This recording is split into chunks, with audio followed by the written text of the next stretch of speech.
Tiara sangat terkejut mendengar apa yang Haris sampaikan. Ia tidak percaya kalau rasa peduli yang Arya tunjukkan selama ini memiliki maksud lain. Ia pun berdiri dan bermaksud meninggalkan kedua laki-laki tersebut di teras. Akan tetapi, Arya menghentikan Tiara. Ia meraih tangan wanita yang telah lama bersemayam dalam hatinya. Ia meminta Tiara agar kembali duduk dan berjanji akan menjelaskan apa yang ia rasakan selama ini. Tiara melihat ke arah Haris. Kakak iparnya itu memberikan isyarat agar mendengarkan apa yang ingin Arya katakan. Akhirnya, Tiara kembali duduk. Walaupun ia terkejut dengan apa yang ia dengarkan dari Haris tadi, tetapi hati kecilnya merasakan adanya ketenangan, juga rasa takut. Ia masih trauma dengan hidup yang ia jalani saat ini, mengandung tanpa didampingi oleh suami. Ia masih takut membuka diri untuk menerima cinta laki-laki lain, walaupun dirinya telah merasakan kebaikan Arya. Biarkan Arya menjelaskan semuanya padamu, Dek. Haris kembali membuka suara. Tapi Kak, Tiara tidak tahu harus berkata apa.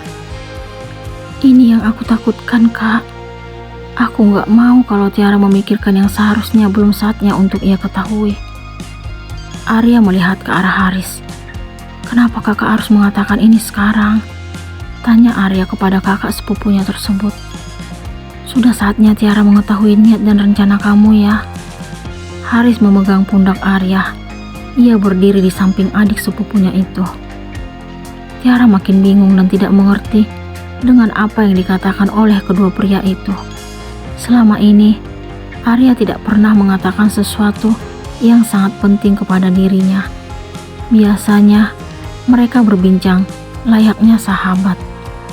Akan tetapi, Tiara kadang merasa aneh melihat perhatian dan rasa peduli yang Arya tunjukkan dalam beberapa bulan ini.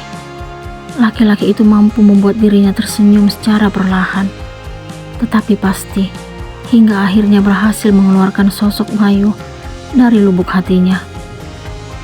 Rencana dan niat apa, Kak? Tiara melontarkan pertanyaan itu kepada Haris. Biarkan Arya yang menjelaskan semuanya padamu. Kakak masuk lagi ya. Haris pun beranjak dari tempat itu, lalu kembali memasuki rumah. Sebenarnya, apa yang kakak sembunyikan dariku?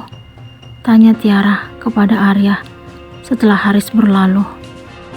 Sebelumnya, aku minta maaf karena selama ini aku sudah menyembunyikan semua ini darimu. Arya memandang Tiara dengan tatapan mendalam. Kenapa harus minta maaf? Ada apa, Kak? Apa benar yang dikatakan oleh Kak Haris kalau kakak mencintaiku? Tiara ingin mendengar kebenaran dari mulut Arya. Iya, Dek. Aku sudah lama mencintaimu. Akhirnya, Arya berhasil mengucapkan kata cinta untuk Tiara. Itu gak mungkin, Kak. Untuk apa kamu mencintai cewek yang sudah diceraikan oleh suaminya? Dan kenyataannya sekarang, ia sedang hamil anak dari mantan suaminya. Tiara mencoba memberikan penjelasan kepada Arya. Cintaku padamu sangat tulus, Dek. Aku tidak pernah mempermasalahkan status kamu ataupun bayimu. Aku ikhlas memberikan cinta ini. Wajah Arya sangat serius dalam menyampaikan apa yang ia rasakan. Masih banyak wanita lain yang jauh lebih pantas dariku untuk menerima cintamu. Kenapa kamu mencintaiku, Kak? Tiara sangat bingung dengan keputusan Arya. Laki-laki itu memberikan cintanya untuk wanita yang sedang hamil. Tidak ada alasan untuk mencintaimu. Getaran itu aku rasakan saat pertama kali melihat dirimu, Dek. Aku bangga dan bahagia memberikan hati ini hanya untukmu. Arya mengungkapkan semua yang ia rasakan selama ini. Terus, apa maksud Kak Haris tentang niat dan rencanamu? Jangan membuatku bingung, Kak. Akhirnya, Arya menceritakan tentang niat dan rencananya selama ini yang ingin mempersunting Tiara setelah melahirkan. Tiara makin terkejut dan tidak dapat mempercayai apa yang Arya utarakan. Ia pun berdiri, lalu beranjak meninggalkannya. Ia melewati kedua orang tuanya, Tika dan Haris di ruang keluarga. Ia berjalan memasuki kamar, lalu menguncinya dari dalam. Hatinya masih belum mampu menerima kenyataan kalau saat ini ada laki-laki yang mencintainya. Bayu makin senang karena bayi yang Lisa lahirkan sudah dapat menunjukkan tawanya. Ia benar-benar bahagia semenjak kehadiran Keisha. Ia merasa kalau anak itu telah melengkapi hidupnya. Akan tetapi, ia kadang merasa aneh karena Keisha belum juga menunjukkan kemiripan dengan dirinya. Ia ingin menanyakan hal itu kepada Lisa, tetapi takut menyinggung perasaannya. Akhirnya ia pun terdiam. "Mas, aku pengen liburan. Bosan di rumah terus." Lisa memeluk Bayu dari belakang. "Tapi Keisha masih kecil sayang, baru juga sebulan. Kasihan harus bawa dia." Bayu mencoba memberikan pengertian kepada Lisa. "Keisha gak perlu ikut mas, ada babysitter yang jagain dia." Lisa masih tetap bersikukuh ingin liburan. "Tapi dia masih butuh ASI kamu sayang. Susu formula kan ada. Aku benar-benar ingin refreshing nih mas." Lisa melepaskan pelukannya, lalu duduk di depan Bayu. Ia pun menunjukkan wajah memelas. Bayu tidak dapat menolak permintaan wanita yang mampu membuatnya selalu terpesona. Akhirnya, ia pun mengabulkan permintaannya dengan perasaan tidak menentu karena harus meninggalkan Keisha yang masih sangat kecil bersama pengasuhnya. Sementara Lisa sangat bahagia karena Bayu memenuhi permintaannya. Ia ingin menghabiskan waktu bersama sang suami tanpa tangisan anak yang baru ia lahirkan. Lisa tidak tahu kalau Bayu sedikit aneh melihat wajahnya yang berseri-seri. Laki-laki itu bingung karena Lisa lebih mementingkan liburan daripada anaknya yang masih kecil. Lisa seperti menemukan kehidupan baru, membayangkan dirinya akan terbebas untuk beberapa saat dari rutinitas mengurus bayinya. Sejak kehadiran sang buah hati, ia jarang berbelanja dan berkumpul bersama teman-temannya. Sikap yang Lisa tunjukkan sangat jauh berbeda dari Tiara. Mereka wanita yang memiliki sifat antara bumi dan langit. Lisa dengan mudah ingin meninggalkan anak yang baru ia lahirkan karena lebih memilih liburan. Sementara Tiara tetap sangat bersyukur mengandung benih laki-laki yang telah mencampakkan dirinya. Tiara dengan ikhlas menerima kehamilannya. Namun, saat ini ada hal yang belum mampu membuatnya tidak habis pikir.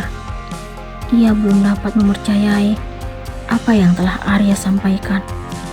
Ia merasa kalau dirinya tidak pantas menerima cinta laki-laki itu. "Dek, buka pintunya." Suara Tika mengagetkan Tiara yang kini masih merenung di kamar. "Ada apa, Kak?" Tiara memberikan balasan. "Kakak mau ngomong penting nih. Tapi aku ingin sendiri, Kak." "Kamu kenapa, Dek?" "Ayah dan Bunda khawatir karena tadi lihat kamu langsung masuk kamar." "Aku gak apa-apa, Kak. Kamu harus buka pintunya untuk memastikan kalau kamu baik-baik aja." Tiara pun akhirnya membukakan pintu untuk sang kakak. Lalu mereka menuju tempat tidur, kemudian duduk. "Ada apa, Dek?" "Cerita sama kakak." Tika membuka pembicaraan sembari memegang lengan Tiara. "Arya, Kak. Ada apa dengan Arya?" "Aku kaget mendengar pengakuan cintanya." "Kenapa harus kaget? Maksud kakak?" Tiara heran melihat reaksi Tika yang sangat santai. "Dia udah lama memendam cintanya. Kakak kasihan lihat dia." "Jadi, kakak udah tahu tentang perasaan Arya selama ini?" Tiara terkejut mendengar balasan kakaknya. "Udah, Dek. Kakak dan Kak Haris juga tahu mengenai niat dan rencana Arya yang ingin mempersunting kamu setelah melahirkan. Kenapa kakak gak pernah cerita?" "Arya meminta kami agar tetap diam karena dia menunggu waktu yang tepat untuk mengutarakan semua itu padamu. Tapi aku bukan cewek yang pantas untuk dia. Aku ini janda yang kini sedang hamil. Siapa bilang gak pantas, Dek? Kamu berhak bahagia dan dicintai. Arya itu cowok baik. Dia benar-benar sangat mencintaimu. Untuk sekarang aku belum bisa menerima cinta cowok lain, Kak. Jangan bilang kalau kamu masih mikirin cowok gak tahu diri itu. Tika tiba-tiba mengingat Bayu. Itu gak mungkin, Kak. Aku sudah lama menghapus dirinya dari hatiku.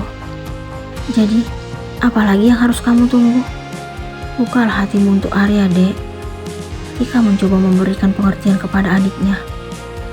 Tiara pun terdiam dan memikirkan apa yang disampaikan oleh kakaknya. Ia menyadari kalau dirinya bahagia karena masih ada laki-laki seperti Arya yang memiliki cinta untuknya. Namun, ia kadang takut untuk kembali membuka hati. Ia tetap terharu dan terpesona dengan sikap yang Arya tunjukkan. Sementara di tempat lain, seorang laki-laki sedang berjuang agar dapat membebaskan diri dari tindakan kejahatan yang menyakitinya. Ia adalah Dani. Ia telah berhasil lolos dari sekapan Rio dan kedua temannya. Ia bersembunyi agar tidak dapat ditemukan oleh ketiga orang tersebut. Kalau sampai Kak Lisa tahu tentang ini, dia akan menghabisiku. Rio sangat panik dan marah kepada kedua temannya. Cari dia sampai ketemu. Mereka pun kembali mencari keberadaan Dani. Apakah Dani akan berhasil lari dari kejahatan Lisa?